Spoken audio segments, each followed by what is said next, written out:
The kind of love that you show to your wife is different from the kind of love you show to your enemies. And also, the kind of love you show to your enemies is different from the kind of love you show to your neighbor. And lastly, the kind of love you show to your neighbor is different from the kind of love you show to your God. In this video, I'm going to be talking about love. That is, where God talked about love and what love means to God. Now, let's dive into it. Number one, God said, love the Lord your God with your whole heart and with your whole strength. Number two, God said, love your neighbor as you love yourself. Number three, Jesus said, love your enemies. And number four, Apostle Paul said, love your wife. That is, he was talking to men to love their wives, just as Christ loved the church. These four places that the Bible talked about love was used in different occasions and connotes different meaning. What I'm trying to say is this.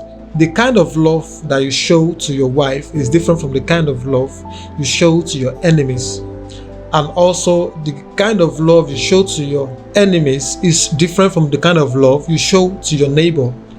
And lastly, the kind of love you show to your neighbor is different from the kind of love you show to your God, which is the single God, the one God that exists. Now, in context, when God said, love the Lord your God with all your strength and with all your heart, the way Jesus defined love in that statement is this. Jesus said, if you love me, you will obey my commandments. In summary, the kind of love that God is expecting from every human is to obey. That is, the kind of love you show to God.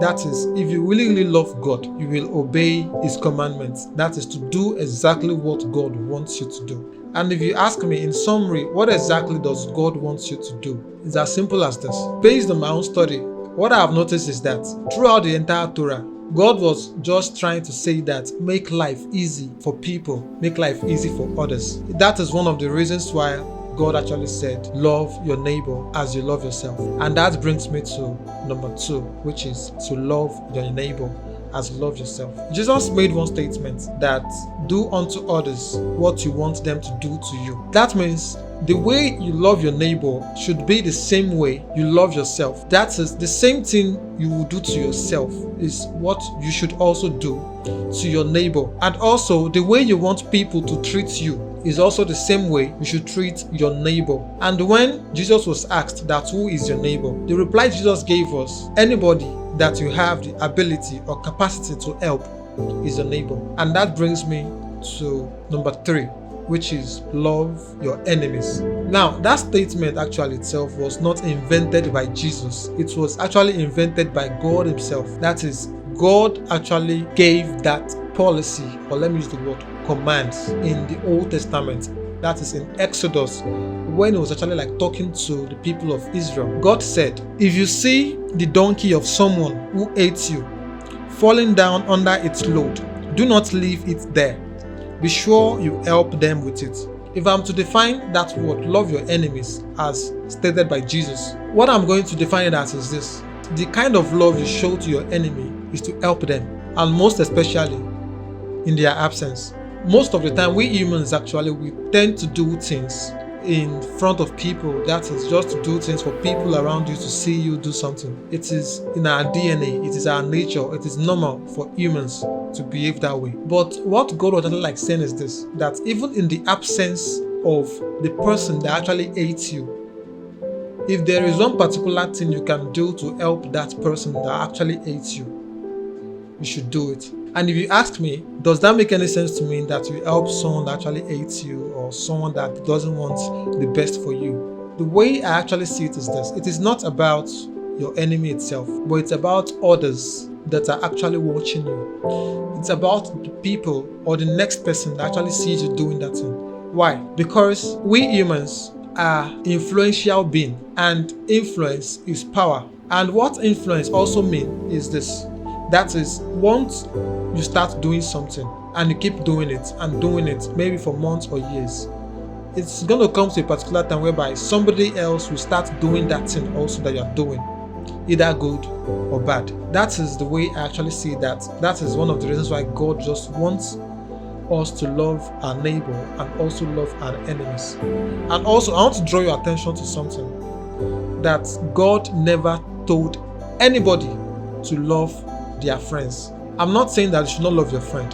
I'm just trying to bring attention to this, that God never said love your friends. He only said love your enemies. And beside that, the way I see that is this: most of the time, your friends won't help you. It's actually a stranger or someone that you are even seeing like as if maybe he actually hates you or doesn't like you at all might eventually help you. And that brings me to the last point. Apostle Paul said, men, love your wives. And if you ask me that, in what way can I love my wife? The way you can love your wife is to build your wife. And what do I mean by build? Is to actually develop her according to the policies of God. And like I said earlier on, what are the policies of God? In summary, is just to help and to make life easy for people. In summary, what I'm saying is this: make life easy for your wife in whatever way you can. The reason why I say that is this: every woman have two types of needs. They have the material needs and the emotional need.